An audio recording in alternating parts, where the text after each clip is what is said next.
Good evening. How's everybody doing? Great to be learning with you on a Tuesday. Let's light up the darkness.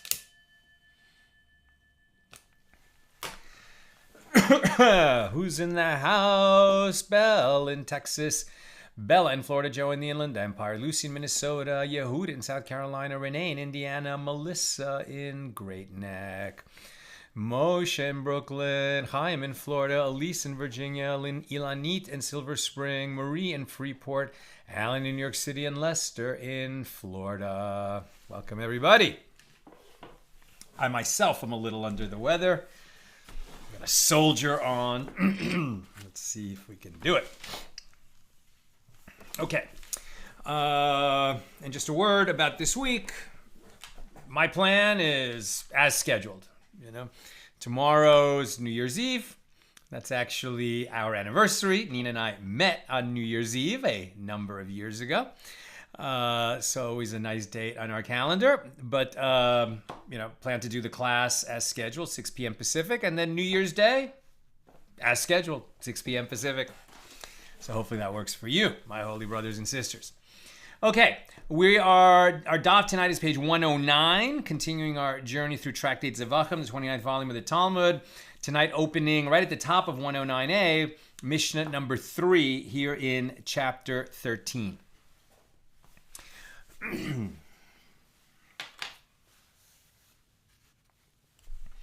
With regard to both fit sacrificial animals and unfit sacrificial animals, whose disqualification occurred in sanctity, meaning, i.e. in the course of the temple service, and one sacrificed them outside the temple courtyard, he is liable because it was fit. It was fit enough that the disqualification happened during the temple service. One who offers up outside the courtyard an olive bulk made up of the flesh of a burnt offering and of its sacrificial portions is liable, right? So if it was fit enough to bring on the altar inside, if it became disqualified in sanctity, and then you took it outside and brought it up on an altar to God, but outside the holy temple, then you have violated the prohibitions that we're talking about here, right, in this chapter. And the minimum measure for you to have liability for bringing up an offering is an olive bulk. That's of an offering that sort of began its journey inside the temple. But in certain situations, you're going to need a whole limb or a whole animal, as we talked about yesterday. Okay, that's a short Mishnah. That's the Mishnah. Now the Gemara. The sage, and by the way, I misspoke yesterday. The fast that we had today, and I hope everybody had an easy and meaningful fast. Aseres B'Tevis, the 10th of Tevis. And I was right that it was the beginning of the siege that resulted in the destruction of the temple, but it was the first temple. It was the beginning of the siege by Nebuchadnezzar and the armies of Babylon. So I said it was Rome yesterday. I was wrong about that. Okay, the Gemara. The sages taught in a Baraisa. The verse states, with regard to offering up outside the courtyard, that offers up a burnt offering or sacrifice, and he will not bring it to the entrance of the tent of meeting to sacrifice to the Lord. That's the prohibition that we're talking about, that he didn't bring it to the tent of meeting. So from the term burnt offering, I have derived only that one is liable for offering up a burnt offering, an olah, which is entirely consumed by the altar. From where do I derive to include that one is also liable for offering up outside the courtyard the sacrificial portions of a guilt offering, or the sacrificial portions of a sin offering, or the sacrificial portions of offerings of the most sacred order, like the inner offerings, or the sacrificial portions of offerings of lesser sanctity, like peace offerings and thanks offerings? The verse states sacrifice, which includes the sacrificial portions of all other offerings that are to be burned on the altar. From where is it derived to include that one is liable for offering up outside the courtyard the handful taken from a meal offering, right? That's made of flour, the frankincense that was to be offered with it. When you bring a meal offering, usually frankincense is with it. The incense, which was offered each day in the sanctuary on the golden altar, the incense altar. The meal offering of priests, the meal offering of the anointed priest, i.e. the high priest, which he offered daily, and to include as liable one who pours as a libation 3 log of wine, which is the volume of the smallest wine libation used in the temple, or one who pours as a libation 3 log of water that was consecrated to be used as a libation during the festival of Sukkot, which is the only time that a water libation is brought. So the verse states, and he will not bring it to the entrance of the tent of meeting. And this teaches you that with regard to any offering that is fit to be brought to the entrance to the tent of meeting, right, the normal offerings that are brought in the holy temple, if someone instead brought them to some other altar outside the temple, he would have violated this prohibition. If he did it intentionally, be subject to peras, death at the hands of the heavenly court. And that's how you know that, right? And he will not bring it to the entrance of the tent of meeting, which indicates that with regard to any offering that is fit to be brought to the entrance of the tent of meeting, to be offered there upon the altar, one is liable for offering it up outside the courtyard. Now, I have derived only that one is liable for offering up fit offerings. From where do I derive to also include liability for unfit offerings, whose disqualification occurred in sanctity? If it was fit, if it could have been brought up on the altar, but you instead redirected it outside. Or now we're going to talk about that we're disqualified. So if, for example, the priest who collected the blood had in mind to eat of that meat beyond its time, rendering the offering pigul, so that's going to disqualify the offering. But it happens in sanctity, right? Because it was disqualified in the holy temple during the procedure of bringing that offering. If you now they take that's been disqualified, which cannot be put on the altar, it's supposed to be burned in the temple courtyard, but instead you took it out and then offered it on some altar, does it violate the same prohibition? Yes. So the question is, how do we know that? From where is it derived to include that one is liable for offering up outside the courtyard the hand... Right. I have derived only that one is liable for offering up fit offerings. From where do I derive to include liability for unfit offerings, whose disqualification occurred in sanctity? For example, sacrificial meat that was left overnight, or an offering that went outside the courtyard, or an offering that is impure, tameh, or an offering that was slaughtered with intent to consume it beyond its designated time, pigul, or outside its designated area, or an offering that an unfit person collected and sprinkled its blood, or if one placed the blood that is to be placed above the red line encircling the altar below it, or if one placed the blood that is to be placed below the red line above it, or if one placed the blood that is to be placed inside the sanctuary outside on the external altar, or if one placed the blood that is to be placed outside the sanctuary inside the sanctuary, or a Pesach, or a sin offering whose blood was placed not for their sake. All these cases, disqualified. And then if you took it and offered it up on some altar outside the holy temple, how do we know that you would be violating this prohibition? Since the disqualification of these offerings occurred in sanctity, if they were to be, albeit unlawfully, placed upon the altar would then render them acceptable such that they should not be removed from it. We learned that a few weeks ago. So from where is it derived to also include liability for these unfit offerings? The verse states, and he will not bring it to the entrance of the tent of meeting to sacrifice it to the Lord, which indicates that with regard to any item that is rendered acceptable upon the altar at the entrance of the tent of meeting, even if it should not have been brought there ab initio, one is liable for offering it up outside the courtyard.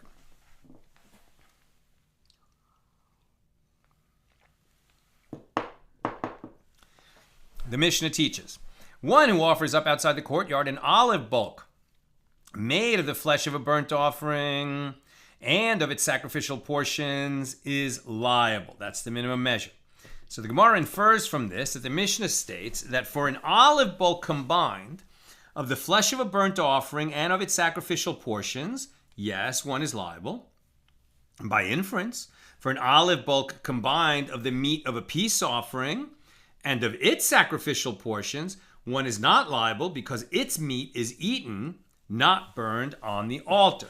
So what they're calling sacrificial portions here is like basically the part of a sin offering that would be burned on the altar, as opposed to the meat that is eaten by the priests, or the sacrificial portions of a peace offering that are burned on the altar, whereas the rest of the meat of that offering is eaten by the owners of a peace offering. In the case of a burnt offering, all of it goes up on the altar, but you could still say, well, that's the part of the animal that would be sacrificial portions if it was a different kind of offering. And so they're saying, well, if it's the olive bulk is made up of what normally gets burned for a burnt offering and what would be burned for any offering. Right? But they're saying the olive bulk works for the burnt offering because you're combining something that would have been burned anyway with something that would have been burned anyway. Maybe it doesn't work as a minimum measure for a peace offering where you're combining sacrificial portion of the peace offering with the meat that would have been eaten by the owners. So does it work, right? By inference, for an olive bulk combined of the meat of a peace offering and of its sacrificial portions, one is not liable, right? If the inference is correct, because its meat is eaten, not burned on the altar. Now we learn in the Mishnah that which the sages taught explicitly in a baraisa. The flesh of a burnt offering and its sacrificial portions combine to form the minimum measure of an olive bulk, a ketzayas, to render one liable for offering them up outside the courtyard, and to render one liable for eating them due to pigul, i.e. the sacrificial rites were performed with the intent of sacrificing the offering after its designated time, or nosar, if the flesh remained after a period in which it was permitted to sacrifice it, or for eating them while the priest was tameh. This baraisa, or for peace offering as well, the owner can't eat it if he's tameh. Now this baraisa too states that only the flesh and the sacrificial portions of a burnt offering combine. This indicates that the meat and sacrificial portions of a peace offering do not combine, right, to form the minimum measure. That olive bulk you need, I guess, of the sacrificial portions, perhaps of the meat, but you can't combine from those two parts of the animal. The Gemara asks, granted, with regard to offering up outside the courtyard, it is logical that for a burnt offering which is entirely consumed upon the altar, that yes, everything will combine, and that for peace offerings whose meat is not burned on the altar, the meat and sacrificial portions will not combine. But with regard to liability for pigul, nasar, and eating while tameh, what is the reason that the baraisa differentiates between a burnt offering and a peace offering? So the Gemara compounds its question. And didn't we learn in a Mishna in Tractate Me'ila 15a, anything that is pigul combines together, and anything that is nosar combines together to form the measure of an olive bulk to render one liable. Right? Remember, that's if you eat pigul. This has nothing to do with offering outside the temple. Once an offering has been rendered pigul because the priest bringing it had an improper intention at the outset to eat some of it beyond its time, now it can't be eaten. If somebody knows it's pigul and eats it anyway knowingly, then that's a kares-bearing penalty, like offering up outside the holy temple, but they're violating different prohibitions. So what's going on here? Are we going to say that the minimum measure for violating, eating meat that is pigul is going to be the same minimum measure as for bringing up part of an offering that is pigul outside the holy temple? I mean, it sounds pretty logical to use the same minimum measure, but how do we know that we can do that? The Mishna indicates that this law applies to all types of offerings. So accordingly, the Gemara notes that the ruling about pigul in the Baraisa is difficult, as it is contradicted by the ruling about pigul in the Mishnah. And the ruling about nosar in the Baraisa is difficult because it is contradicted by the ruling about nosar in the Mishnah. So the Gemara resolves these difficulties. That the ruling about pigul in the Baraisa is contradicted by the ruling about pigul in the Mishnah is not difficult. Here in the Mishnah, the ruling that they combine concerns liability for eating pigul. Whereas there in the Baraisa, the ruling that only the parts of a burnt offering combined concerns pigul intention. An offering is rendered pigul only if one intends to eat an olive bulk of it after the designated time for eating it, or to sacrifice an olive bulk of it after the designated time for sacrificing it. So this guy, for whatever odd reason, very odd, right? He's thinking at the time of slaughtering that he's going to eat some of it, 3 days from now. Well, when he's thinking that, he has to think that he's going to eat at least an olive bulk. And if he's not going to eat it, if he's thinking, I'm just going to nibble a little bit, then actually it wouldn't be pigul. Now, the Baraisa rules that for a burnt offering, if one has such intention for both half an olive bulk of its meat and half an olive bulk of its sacrificial portions, that is sufficient for the entire offering to be rendered pigul. For a peace offering, the offering is rendered pigul only if one has such intention about an olive bulk comprised only of meat or only of sacrificial portions. They don't combine, but you can work it from either side of the animal, so to speak. Now, the Gemara resolves the second difficulty, and that the ruling about nosar in the Baraisa is contradicted by the ruling about nosar in the Mishnah is not difficult. Here in the Mishnah, the ruling that they combine concerns liability for eating nosar, whereas there, in the Baraisa, the ruling that only parts of the burnt offering combined concerns a case in which only an olive bulk combined of both the flesh and the sacrificial portions remained of the offering, right? Nosar is about eating it late, but not because you intended to at the outset. It's because, it didn't get eaten. They had meat. It was of a sin offering, for example. The priests were supposed to eat it by the time the night ended of the night after the day the offering was brought. And they didn't eat all of it. That's okay. They don't have to eat all of it. But what's left needs to be destroyed. It can no longer be eaten when the next morning comes. And as we learned earlier in our journey through this tractate, the deadline is actually even earlier during the night. And if one did eat it, knowing it was left over, then he violates nosar, and that's a kares-bearing penalty. So here what they're saying is, okay, well, what was left over to call it nosar? If it was a combination of sacrificial portions and meat that is eaten, does that count as the minimum measure to make it nosar? Here in the Mishnah, the ruling that they combine concerns liability for eating nosar, whereas there in the Baraisa, the ruling that only parts of a burnt offering combined concerns a case in which only an olive bulk combined of both the flesh and the sacrificial portions remained from the offering, the rest having been destroyed before its blood was sprinkled. Okay, now we're getting into a whole other aspect of the law, which we've also learned, that if an animal was slaughtered, its blood was collected, and before the blood was sprinkled on the altar, something happened. A fire broke out in the holy temple, God forbid, and the slaughtered animal burned up. So if there's at least an olive bulk left, the blood can be sprinkled on the altar.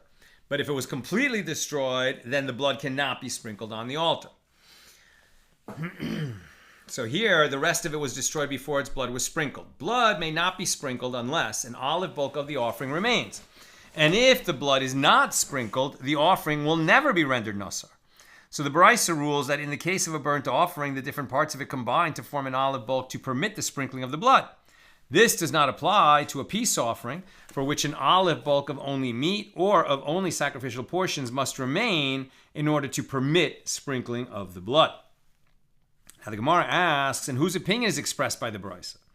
It is the opinion of Rabbi Yehoshua, as it is taught in the Brisa. Rabbi Yehoshua says, with regard to all the offerings that are mentioned in the Torah, from which there remains an olive bulk of meat, the rest having been destroyed or rendered impure, or from which there remains only an olive bulk of sacrificial portions, for example, fat to be burned on the altar, one still sprinkles the blood of the offering on the altar, and one thereby fulfills his obligation. Now we're on 109b.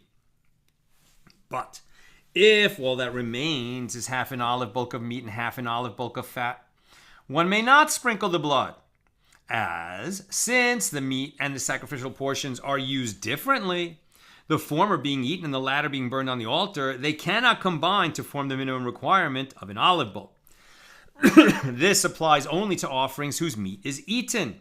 But for a burnt offering, even if all that remains is half an olive bulk of flesh and half an olive bulk of fat, one does sprinkle the blood, because since the offering is consumed upon the altar in its entirety, all of its parts combine together. And with regard to a meal offering, even if all of it still exists, one does not sprinkle the blood. It is apparent that Rabbi Yehoshua's opinion in the Brisa is the one expressed in the Brisa. And the Gemara clarifies the final clause of the Brisa. What is the relevance of a meal offering to the sprinkling of blood? In a meal offering, there is no blood at all. And Rav Papa said the Brisa is referring to a meal offering brought with the libations that accompany an animal offering. If the entire body of the offering was destroyed, but the meal offering that accompanied it remains, one might have thought that it would be sufficient to allow for the sprinkling of the blood, and that Brisa teaches that this idea is incorrect. And that concludes our discussion of Mishnah number 3 here in chapter 13. We move on to Mishnah number 4.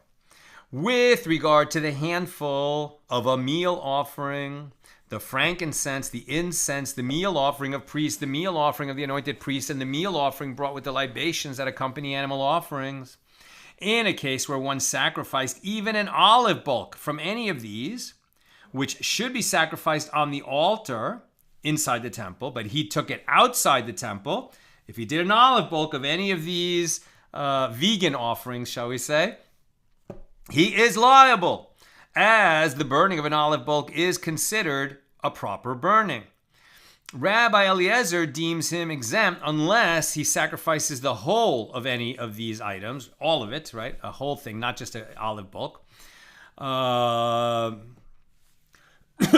Unless he sacrifices all of it, the full measure, outside the temple. But Rabbi Eliezer concedes that with regard to any of them, that one sacrificed inside the courtyard but left over an olive bulk from them and then sacrificed that olive bulk outside the courtyard, he is liable. And with regard to any of these offerings that were lacking any amount, if one sacrifices it outside the courtyard, he is exempt. That sounds to be like according to Rabbi Eliezer, right? Where he says that the olive bulk is not enough. It has to be the full measure. Therefore, if it was originally not a sufficient quantity of flour or libation, that it could have been offered up on the altar inside the temple, it was lacking at that time, and then you took it outside and offered it up on this, private altar, you'd be exempt from violating this prohibition because it never was fit for the altar inside. One who sacrifices sacrificial meat, which is eaten, and sacrificial portions, i.e. those that are burned on the altar, outside the courtyard, is liable for the sacrifice of the sacrificial portions. But he is not liable for sacrificing the meat. Again, because the meat is eaten, that's not what is sacrificed, right? The parts of the animal that are sacrificed is what's fit for the altar in the temple, and then you took them out of the temple and put them on this private altar. That triggers liability for violating this prohibition. But taking the meat that priests are supposed to eat, or that an owner can eat of a peace offering, and then offering that on an altar outside the temple, you shouldn't do it. I'm sure it violates a rabbinic prohibition, but it doesn't trigger liability for peras for violating this Torah prohibition. Now, that's the Mishnah. Now the Gemara. The sages taught in a baraisa each morning and afternoon a peras, a half a mana of incense must be burned in the sanctuary. Nevertheless, one who burns only an olive bulk of incense outside the courtyard is liable. If one burns half a peras inside the temple, he is exempt. Right? So there's a minimum measure of the amount of incense that is brought each day. But they're saying if you take any of that incense, even less than the amount that's burned in the temple, you burn on that private altar, you're liable. That contradicts what we just said before about it has to be a whole measure, although that seemed to be according to Rabbi Eliezer. Let's keep reading. Now the Gemara addresses the latter clause of the baraisa. It enters our mind to explain what is meant by he is exempt. It means that a non-priest for whom it is prohibited to perform the sacrificial rites in the temple is exempt if he burns incense inside the temple. Inside the temple. Now the Gemara rejects this. Why should he be exempt? This is an act of sacrificial burning. Even though he burned less than the required amount, the peras, it is apparent from the first clause of the baraisa that burning even an olive bulk is considered an act of sacrificial burning. Right? If you took meat from sacrificial meat outside on the altar, outside of the holy temple, and burned it on some private altar. So Rabbi Zera said that Rav Chisda said that Rav Yirmiyah, the son of Abba, said that Rav said, what is meant by he is exempt? It means that if a priest burns half a peras inside the temple, the community is thereby exempt from its obligation to burn incense, despite the fact that less than the required amount was burned. Interesting. In other words, he is yotze. He has fulfilled his obligation. But it's in the language of patur, exempt from punishment. That makes it interesting. Rabbi Zera said, if there is something difficult for me with regard to this baraisa, this is what is difficult for me. That which Rav said concerning this baraisa, with regard to this law, that if a priest burns less than a peras of incense, the community fulfills its obligation. Even Rabbi Eliezer concedes that. Rabbi Zera explains, this is difficult for me, as Rabbi Eliezer rules in the Mishna that one who burns an olive bulk of incense outside is exempt. So effectively, he is saying that burning less than the required amount is not an act of sacrificial burning. So how can he then hold that the community fulfills its obligations by burning less than a peras? So Rabbah said, with regard to the burning of incense designated to be burned in the sanctuary upon the golden altar, everyone, i.e. the rabbis and Rabbi Eliezer, agrees that the Torah does not specify the amount to be burned. The requirement to burn a peras is rabbinic. It's rabbinic in origin. Accordingly, the obligation is fulfilled even if only an olive bulk of incense is burned there, as the baraisa states, and one who burns an olive bulk of that incense outside the temple is liable. This is consistent. The Torah never specified how much incense has to be burned each day on the golden altar. The rabbis said it should be a pera because that's optimal, peras, because that's optimal. But if you burn any amount, at least an olive bulk, otherwise it's just not significant enough at all, then the community has fulfilled its obligation. And that's why if you burn an olive bulk outside the temple, you violated the prohibition of offering up outside the temple. When they disagree in the Mishnah, it is with regard to the burning of incense in the inner sanctum, i.e. inside the Holy of Holies. When does that happen? Yom Kippur. Only on Yom Kippur. Concerning that obligation, the verse states, and he shall take his handful of sweet incense beaten small and bring it within the curtain. Now we have an amount specified in the Torah. As one sage, Rabbi Eliezer, holds that his handful indicates that specifically that measure must be burned in order to fulfill the obligation. Accordingly, he also holds that one who burns only an olive bulk of that incense outside the courtyard is exempt. And the other sage, meaning the rabbis who overrule Rabbi Eliezer, they hold that his handful does not indicate that specifically that measure must be burned on a daily basis. That's only the Yom Kippur measure. And that's why the obligation can be fulfilled with even a lesser amount.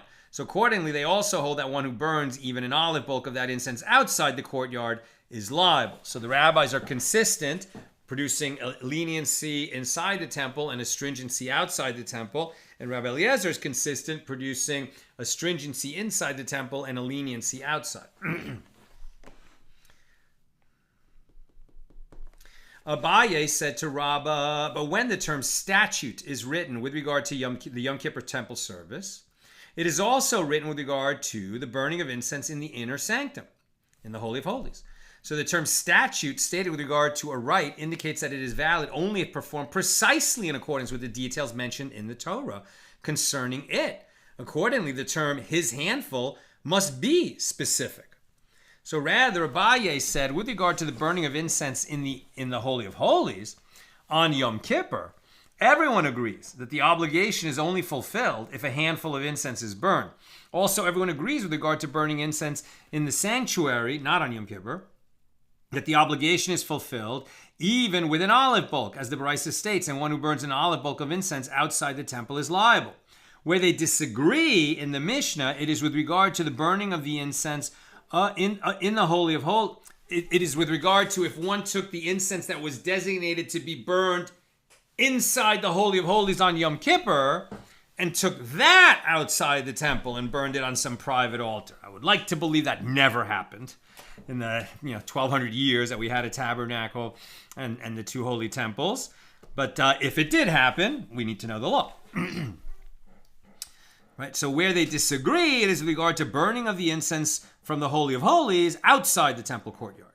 So one sage, the rabbis, holds that we derive the measure for liability for incense of the Holy of Holies from the incense of the outer sanctum, i.e. the sanctuary, the daily incense. And just as for the latter, one is liable for an olive bulk, so too for the former, one is liable for an olive bulk. And the other sage, Rabbi Eliezer, holds that we do not derive one from the other. Rather, since the obligation inside the Holy of Holies is fulfilled only with a handful of incense, one is liable for burning that incense outside the temple only if he burns that amount. Rava said, in rejection of Abaye's understanding, now, if the rabbis do not derive the measure of liability for offering up outside the temple courtyard with regard to other rites performed in the outer sanctum, from incense of the outer sanctum, is it necessary to question whether they would derive the measure for liability for incense from the inner sanctum, from incense of the outer sanctum? Certainly they would not do that. So the Gemara asks, what is the rite that Rav is referring to in his response to Abaye? It is, as is taught in a Brisa. One might have thought that one who offers up outside the courtyard, right outside the holy temple, less than an olive bulk of the handful taken from a meal offering, right? Or less than an olive bulk of the sacrificial portions of animal offerings, or who pours as a libation outside the courtyard less than 3 log of wine, or who pours a libation on Sukkot less than 3 log of water, that he would be liable. You might think that. To counter this, the verse states, and he will not bring it to the entrance of the tent of meeting to sacrifice it, right? It has to be capable of being sacrificed. That's why you have the minimum measures. The term to sacrifice it indicates that one is liable for the sacrifice of a complete offering outside the courtyard, but one is not liable for the sacrifice of an incomplete offering outside the courtyard. The Gemara explains Rava's inference, but the Brisa states that for a libation of less than 3 log outside the courtyard, one is exempt despite the fact that the libation still contains a few olive bulks, quite a few. And it is apparent then that the rabbis do not derive the measure for liability for the rite of libation that should be performed in the outer sanctum from incense that should be burned in the outer sanctum. Certainly then, they would not derive the measure for liability for incense of the inner sanctum from the incense of the outer sanctum. Again, what minimum measure are we going to use? Incense, the rabbi said it should be a peras that gets burned on the golden altar in the sanctuary, but an olive bulk will do. For the incense that is burned inside the Holy of Holies, that's a handful because the Torah specifies it. So when what measure are we going to extend to assess liability for one who burns incense outside the holy temple? Is it going to be the handful Is it going to be the olive bulk?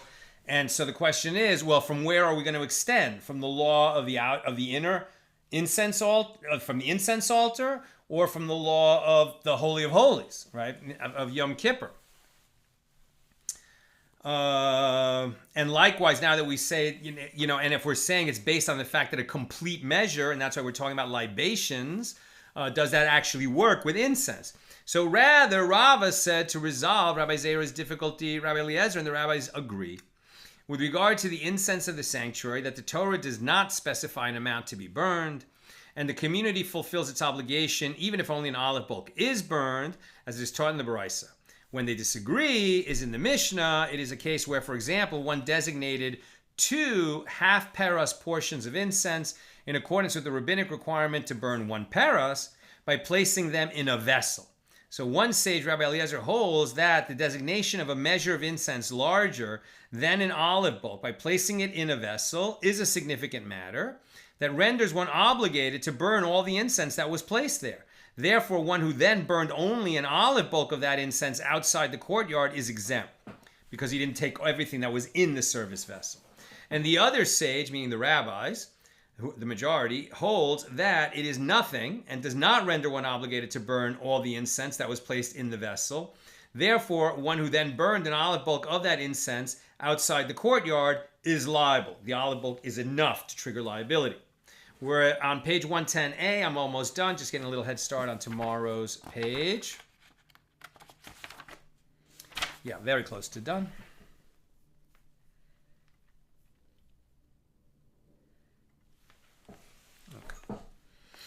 Okay. So Rava said, now, according to the one who says that designation by placing in a service vessel is nothing, if one designated in a vessel 6 lug of wine as a libation to accompany the sacrificing of a bull, which is the required amount for that sacrifice, and then he removed 4 lug from it and brought those 4 lug as a libation outside the courtyard, he would be liable. Not because he has the minimum measure required for libations accompanying a bull, but because now that he's got 4 lug outside the holy temple, he's still got the required amount for libation that accompanies the sacrifice of a ram.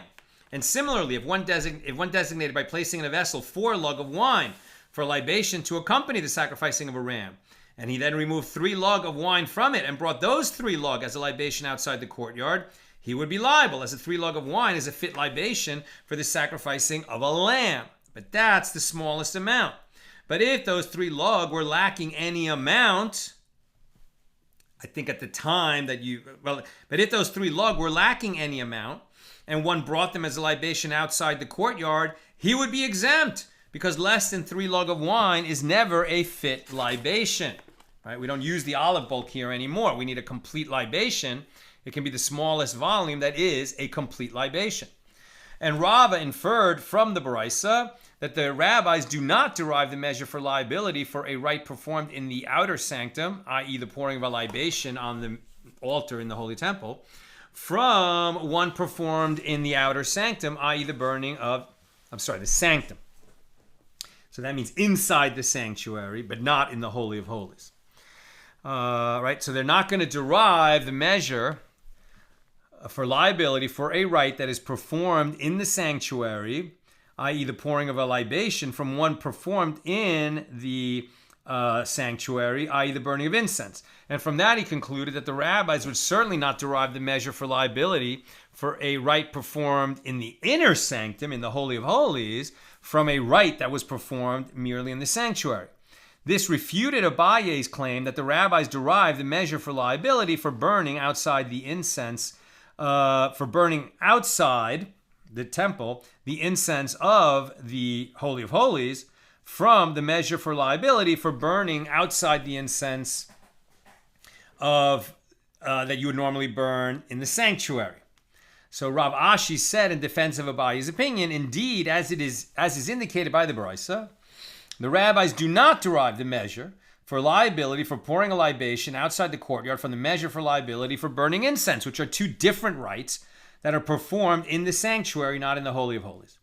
Rav Ashi continues, even though the rabbis do not derive the laws of a rite performed in the sanctuary, as opposed to inside the Holy of Holies, from a different rite that is performed in the sanctuary, they do derive the measure for liability for burning the incense from the sanctuary, and from the identical rite of burning the incense inside the Holy of Holies, even though it involves the laws of a rite performed in the sanctuary, deriving the law of a rite performed in the sanctuary from the law of a ritual performed inside the Holy of Holies.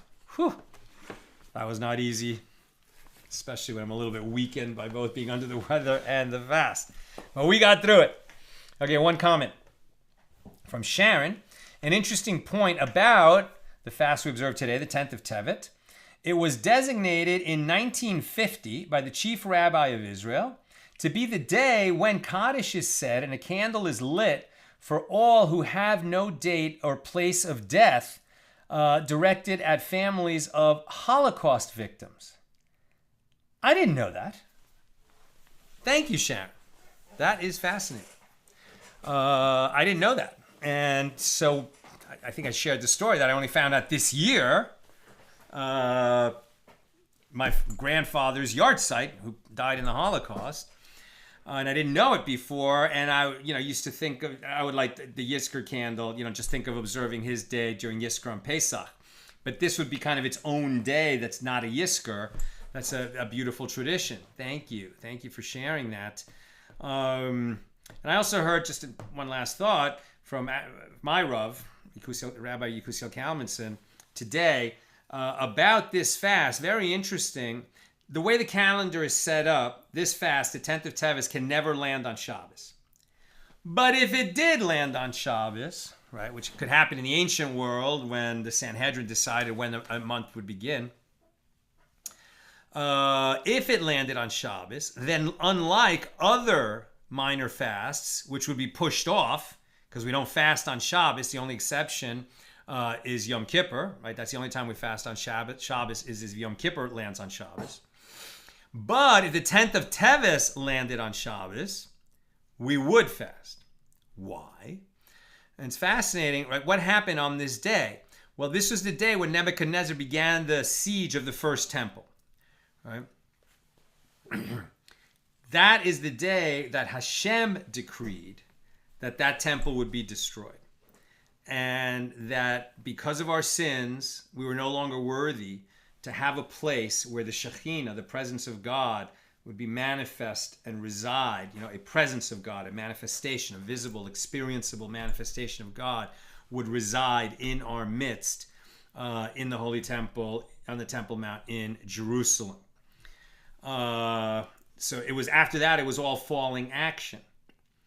And the reason that this fast is so powerful and so significant is because we also have a teaching that, in every generation, when the temple is not rebuilt, meaning when Mashiach doesn't come and the temple is not rebuilt, it's like the temple is destroyed anew, because we have not yet merited to have, history come to that apex when Mashiach comes and rebuilds the temple. Again, we take this on ourselves, right? Because of our sins, we're not yet worthy.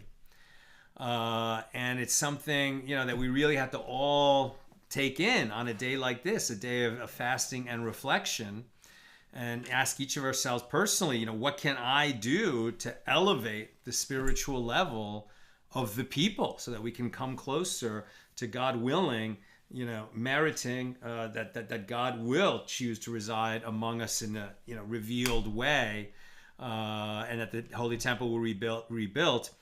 Because the truth is, even though there hasn't been a temple in 2,000 years, having a temple in Jerusalem and having the Shekhinah there, the presence of God, that's the normal state of things. That's how the world is supposed to be. That it's a hole, it's a lack, big lack in the world that we don't have that. And please God, it should happen very soon with the coming of Mashiach Tzidkenu in our days, today, maybe tomorrow, as soon as possible. And with our learning and our prayers and our charitable works, maybe we can bring that day sooner. Let's say amen. And with God's help, see you tomorrow at the regular time, 6 p.m. Pacific.